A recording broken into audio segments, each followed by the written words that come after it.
बिस्मिल्लाहिर्रहमानिर्रहीम। अस्सलामुअलैकुम। मैं हूं अस्मा और वेलकम करती हूं आपको आपके चैनल कुकिंग विद अस्मा में। कैसे हैं माय यूट्यूब फैमिली? उम्मीद करती हूं कि आप सब बिल्कुल ठीक होंगे और खुश होंगे अल्लाह के हुक्म से। आज मैं आपके साथ शेयर करूंगी चिकन पोटैटो कटलेट्स की रेसिपी। अगर आपके चिकन कटलेट्स अच्छे नहीं बनते तो ये रेसिपी आपके लिए है। आपने एक बार ज़रूर ट्राई करनी है। इंशाल्लाह ये बहुत ही आसानी से और बहुत ही मज़ेदार बनती है। ये जो चिकन की फिलिंग हम तैयार करेंगे ये फ्रीज़ भी की जा सकती है, तो आप इसे फ्रीज़ करके भी रख सकते हैं। वीडियो अगर आपको थोड़ी भी पसंद आए तो प्लीज़ लाइक कर दें और कुकिंग विद अस्मा को सब्सक्राइब कर दें। ये मज़ेदार से कटलेट्स आप किसी पार्टी में बना सकते हैं, अफ्तार के लिए बना सकते हैं या अफ्तार पार्टी के लिए बना सकते हैं या दावत वगैरह पर भी बना सकते हैं। टी टाइम में बना सकते हैं। तो बगैर टाइम ज़ाया किए बिस्मिल्लाह पढ़कर स्टार्ट करते हैं। सबसे पहले चूल्हा जलाकर फ्राई पैन रख दिया है। अब इसमें तेल डाल देंगे 2 से 3 खाने के चम्मच और तेल को थोड़ी देर गर्म होने देंगे। इसके बाद हम इसमें अदरक और लहसुन का पेस्ट डाल देंगे आधा चम्मच और साथ में ही चिकन का कीमा डाल देंगे। और चिकन का कीमा हमने लिया है 300 ग्राम। चिकन की फिलिंग हम ज़्यादा तैयार करेंगे क्योंकि हम इसे फ्रीज़ करके रख सकते हैं, इसलिए हम इसे फ्रीज़ कर देंगे। कटलेट्स हमने कम बनाए थे लेकिन फिलिंग हमने ज़्यादा तैयार की थी।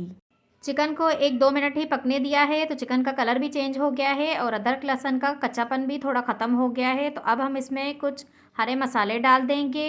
एक दरमियाने साइज़ का प्याज लिया है चॉप किया हुआ, आधी शिमला मिर्च है चॉप की हुई, बारीक चॉप की है, मोटी मोटी नहीं, और आधी गाजर थी जिसे कद्दूकश कर दिया है, और एक बड़े साइज़ की हरी मिर्च ली है जिसे चॉप कर दिया है बारीक। अब तमाम हरे मसाले डाल दिए हैं। इन सब को बहुत ही अच्छे से मिक्स कर देंगे और चूल्हे को तेज़ रखेंगे। तेज़ चूल्हे पर इन्हें पकाएंगे, नहीं तो सब्जियां पानी छोड़ देंगी, जिसकी वजह से सब्जियों का क्रंचपन ख़त्म हो जाएगा। तो हमें ज़्यादा क्रंचपन नहीं ख़त्म करना, सब्जियाँ पानी ना छोड़ें, इसीलिए चूल्हे को तेज़ ही रखेंगे। अब इसमें कुछ स्पाइसेस डाल देंगे। 1 चाय का चम्मच कुटा हुआ धनिया है, 1 चाय का चम्मच नमक है, 1 चाय का चम्मच चाट मसाला है, आधी चाय की चम्मच ओरिगानो पाउडर है, आधी चाय की चम्मच कटर मिर्च है, 1 चाय की चम्मच हल्दी है और आधी चाय की चम्मच लाल मिर्च है। नमक और मिर्च आप अपने टेस्ट के हिसाब से भी डाल सकते हैं। अब इसमें 2 चम्मच चिली गार्लिक सॉस के डाल देंगे और 2 चम्मच सोया सॉस डाल देंगे, 1 चम्मच चिली सॉस डाल देंगे और इन सबको बहुत ही अच्छे से मिक्स कर देंगे। चूल्हे को मीडियम कर दिया है और बीच बीच में हम चम्मच चलाते रहेंगे। ढक्कन बंद करके हम चिकन को नहीं गलाएंगे, बल्कि चिकन बहुत ही जल्दी गल जाता है। 10 से 15 मिनट ही लगे थे चिकन के फिलिंग को तैयार करने में। तो हम मीडियम चूल्हे पर ही इसे थोड़ी देर भुनाई करते रहेंगे तो हमारा चिकन अच्छे से गल जाएगा। अब इसमें 2 चम्मच लेमन जूस के डाल देंगे। अगर आप खट्टा ज़्यादा पसंद करते हैं तो आप इससे ज़्यादा भी डाल सकते हैं। अगर अभी तक आपने मेरे चैनल को सब्सक्राइब नहीं किया तो प्लीज़ सब्सक्राइब कर दें और बेल आइकन के बटन को लाजमी दबाएं ताकि मेरी हर नए आने वाली वीडियो का नोटिफिकेशन आपको सबसे पहले मिले, और ये बिल्कुल फ्री है।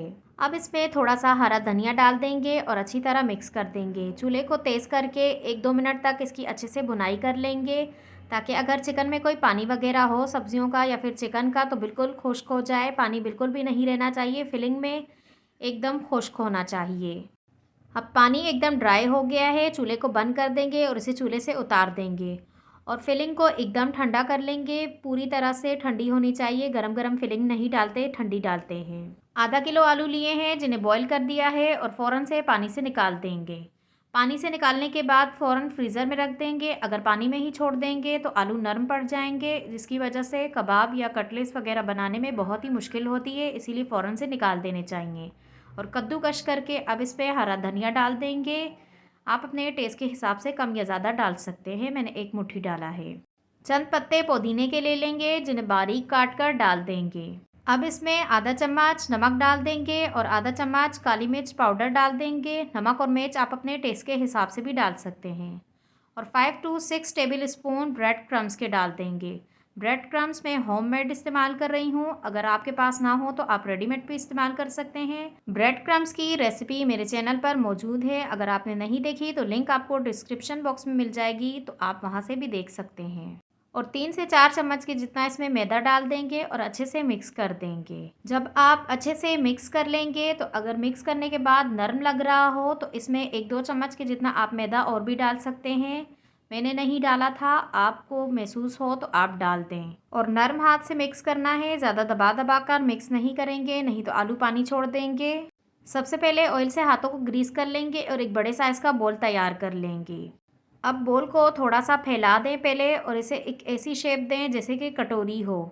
जब आप दोनों हाथों की मदद से करेंगे तो आसानी से बन जाएगी, जिस तरह से आपको कैमरे में नज़र भी आ रहा होगा। अब इसमें 1 आधा चम्मच फिलिंग का डाल दें, या जितना फिलिंग आ सके उतनी आपने डालनी है। ज़्यादा डालेंगे तो बाहर आ जाएगी, इसीलिए जितनी आ सकती है उतनी ही डालें। और चंद टुकड़े चीज़ के डाल दें। अगर आप चीज़ नहीं डालना चाहते, ये ऑप्शनल है, तो आप स्किप भी कर सकते हैं। अब दोनों अंगूठों की मदद से फिलिंग को थोड़ा सा दबा दें और अच्छे से इसे पैक कर दें। इसे इस तरह से पैक करना है जिस तरह से बिल्कुल भी बाहर ना आए। जब आप दोनों हाथों की मदद से करेंगे तो इंशाल्लाह बहुत ही अच्छे से हो जाएगा। राउंड राउंड घुमाकर बिल्कुल अच्छे से सील कर दें और इस तरह से एक कटलेट तैयार हो जाएगा। अब मैं दूसरा तरीका आपसे शेयर करूँगी। आप जिस तरीके से आपको सहूलत लगे आप वैसे तरीके से बना सकते हैं। अब 2 दरमियाने साइज़ के बॉल बना लें और हाथ की मदद से थोड़ा थोड़ा फैला दें। एक के ऊपर फिलिंग डाल दें और चंद टुकड़े चीज़ के डाल दें और दूसरे पीस को उठाकर ऊपर रख के दोनों हाथों की मदद से साइडों से सील कर दें, इस तरह से कि बाहर बिल्कुल भी ना आए। इस तरह से दूसरा कटलेट भी तैयार हो जाएगा और बाकी के तमाम भी इसी तरह से तैयार कर लिए हैं। तमाम कटलेट्स के तैयार होते ही 2-3 घंटों के लिए फ्रीज़र में रख देंगे ताकि कटलेट्स अच्छे से सेट हो जाएं। फिलिंग हमने ज़्यादा तैयार की थी। इतनी फिलिंग से तकरीबन 1 से सवा किलो आलू हों तो तमाम कटलेट्स तैयार किए जा सकते हैं। हमने इस वक्त कम तैयार किए हैं, हमें कम चाहिए थे। और इस फिलिंग को फ्रीज़ भी किया जा सकता है। कोई भी एयरटाइट बॉक्स हो या फिर जिप लॉक बैग हो, उसमें भी इसे फ्रीज़ किया जा सकता है। 15 से 20 दिन तक ये आराम से चल जाएगी, इसे कुछ भी नहीं होगा इंशाल्लाह।